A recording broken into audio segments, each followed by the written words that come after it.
Well, it is Pledge Card Sunday, when we get commitments from all y'all to make a commitment at what you can give to support next year's budget. And that's great. Brandon did a fabulous job with his first dedication Sunday. I'm very pleased. But if I'm going to be perfectly honest, I'm a little bit angry that we have to do this whole pledge card thing at all.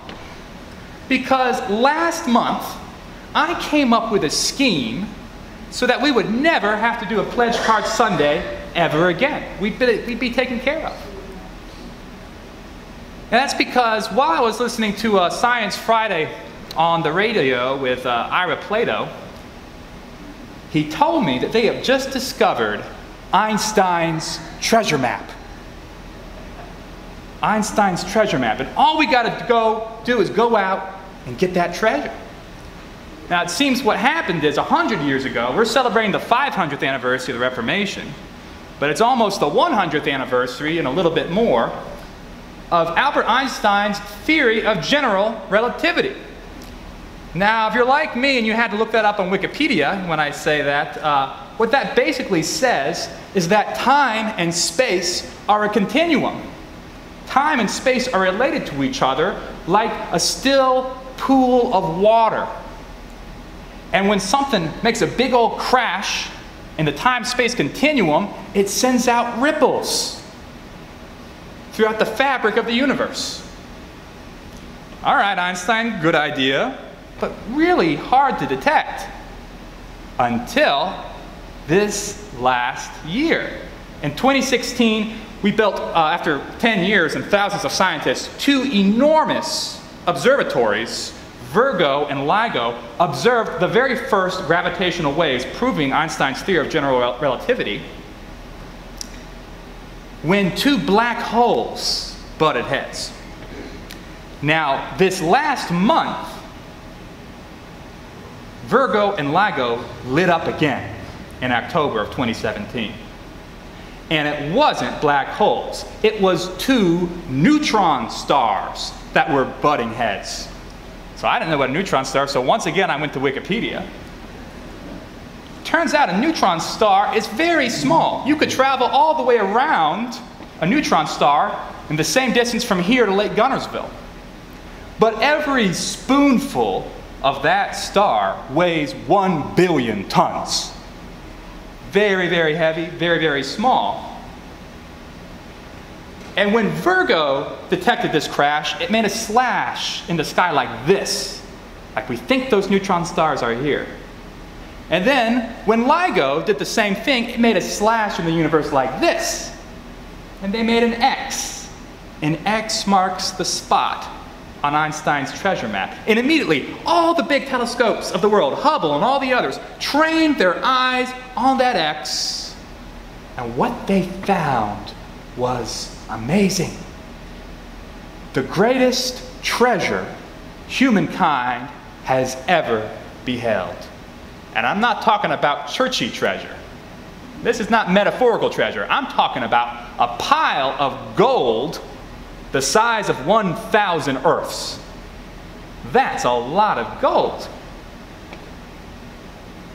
So I called Susan Pendergrass, our financial administrator, into my office, and I said, listen, Susan, we need to forget this whole pledge card thing. Let's just get our trustees building an interplanetary starship that travels the speed of light, and we'll go out and get that gold. I think our trustees could do it. Susan told me, David, even if they could, that neutron star is 130 million light years away, so it would take 130 million light years just to get there, and Huntsville Utility wants their cash on Tuesday.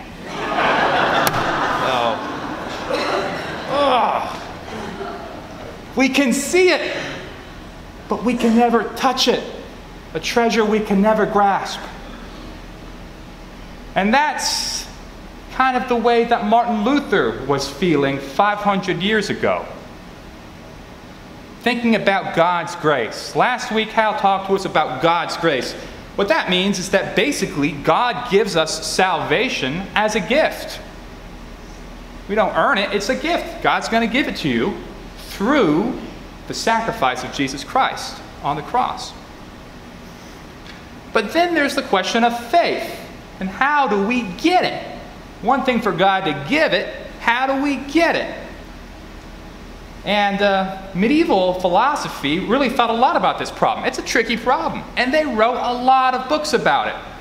And what they kind of came up with was that, well, there's a little bit of faith that you just have, just by being a member of a church.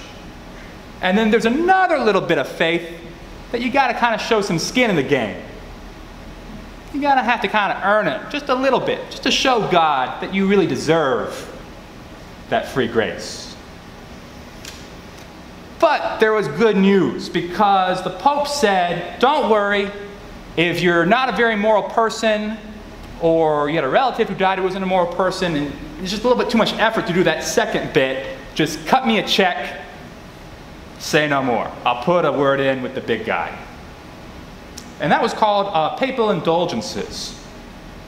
And Martin Luther, I actually had never read the 95 Theses. I went back and I read them this last week. We talk about them. But it's interesting because it doesn't really say who God is or what the meaning of life is. What the 95 Theses were, it was a brilliant piece of expose journalism. If you all ever saw that movie Spotlight or read the newspaper stories about the sex abuse scandals in the church, it's very similar to that. He was pointing out a scandal that was going on in the sale of these indulgences, where some priests were getting rich off this. But meanwhile, the church wasn't doing what it was supposed to be doing. And so take, for example, thesis number 45 of the 95. This is smack in the middle. Martin Luther writes, Christians are not to be taught that he who sees a needy man, someone who might receive assistance from a Gaelic Kid in Huntsville Assistance Program, someone who sees a needy man and passes him by, but then gives money for indulgences. He does not buy papal indulgence. Instead, he buys God's wrath. Powerful stuff. It tells us two things. It tells us that Martin Luther understood that a perfect God was very far away from human wickedness, from all the ways that we mess up. That God cared about human injustice. He was angry about it, in fact. Well, that's all well and good when you've got a scenario where you can clearly say, hey, that's wrong. Y'all should stop selling those indulgences. But in 1517, the problem became the day after he wrote those 95 Theses. And he looked at himself in the mirror and he said, you know what, Martin? You're not such a good guy either. In fact, I think maybe you deserve God's wrath too.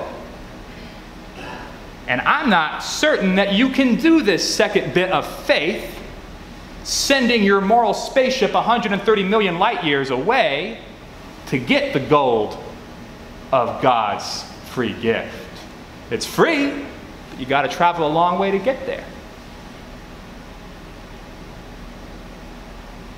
Until after 2 years in 1519, he was reading his Bible and he read this passage from the book of Romans, chapter 1, verses 16 through 17.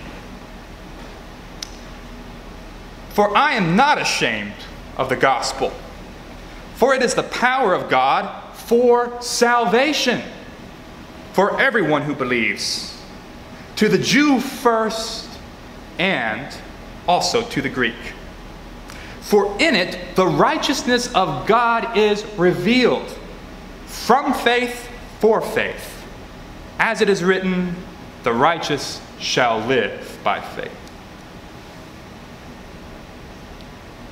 2 short verses, jam-packed with theology, as dense and as small as 2 neutron stars that collided,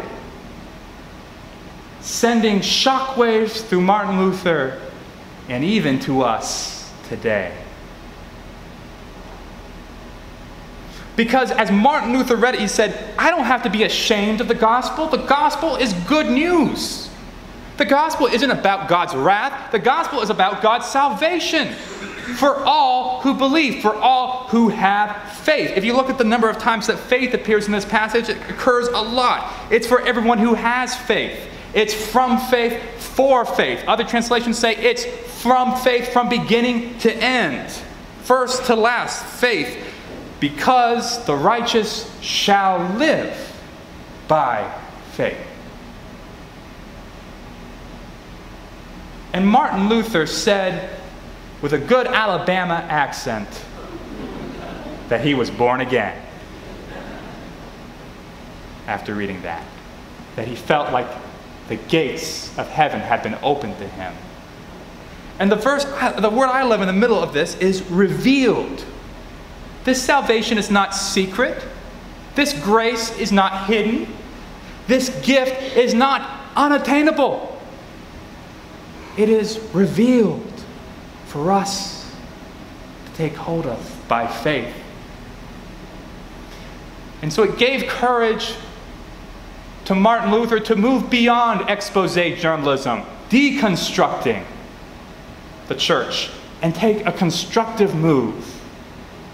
So he threw out a lot of that medieval philosophy about faith being this complex thing with all these different little things you had to satisfy, all these boxes you had to tick. He said, no.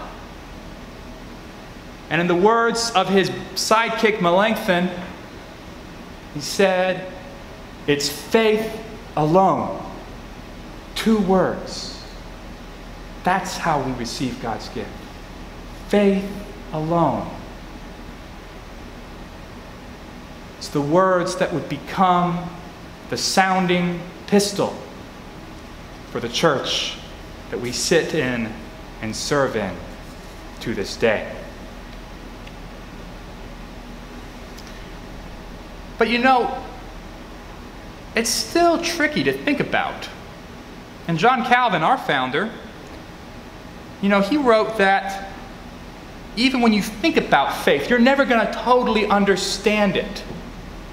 Trying to understand what faith is not necessary for faith to be effective, but it is important as human beings to try to grow in our understanding of what faith means. So people write about this stuff all the time. You could fill the entire chancel with books written just about those 2 verses. And in fact, part of the reason why I'm standing in front of you here today in this pulpit is because of a recent debate about these 2 verses and the nature of faith. I was working on Wall Street, and I was noticing all these scholars writing these thick books about what faith is. And I started reading and reading and reading. I said, David, you're never going to finish that book, let alone understand what it means. And so I heard God saying, David, I want you to go to seminary so you have time to read those books. Well, I read those books. I love them. They're fabulous. They're interesting. They're fun to read. But at the end of the day, I like coming back to Melanchthon's simple 2 words. Faith alone. It reminds me of when I was a little boy and my dad would go on a trip out of town and he'd always stop someplace and buy me a little gift.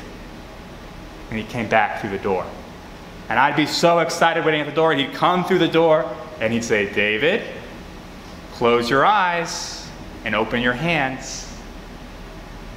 And he'd put the little gift in it, and I'd close my hands on it and be so excited. And I think that's a picture, with all the mystery that still surrounds it, of what faith is. Our hands cannot make the gift of grace. Only Jesus' hands could do that when they were nailed to the cross. But if we, as children, come to our Father and open our hands, open our hearts, open our minds in faith, for faith, faith from beginning to end, living by faith, our Heavenly Father will put the good gift of overflowing life today and forever in our outstretched hands. Let us pray.